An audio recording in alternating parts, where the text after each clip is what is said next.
ठाकरे बंधू मुंबादेवी चरणी मुंबई निवडणुकीपूर्वी राज आणि ठाकरे बंधूंनी घेतलं मुंबईच्या ग्रामदेवतेचं दर्शन। मतदानाच्या एक दिवस अगोदर मतदारांना भेटण्याची मुभा निवडणूक आयोग सरकारसाठी काम करतंय। राज ठाकरेंचा निवडणूक आयोगावर आरोप। अविनाश जाधव यांची बिनविरोध निवडणुकीची याचिका हायकोर्टाने फेटाळली। अविनाश जाधवांच्या खटल्यावरून ॲडव्होकेट असीम सरोदेंना दंड।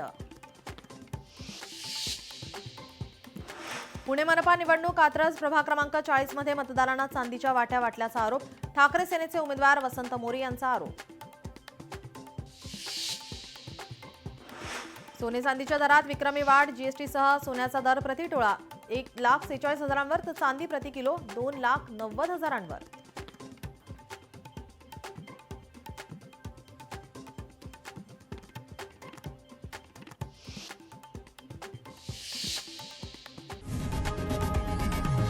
लोकशाही मराठी ऐका, पहा, जागरूक रहा।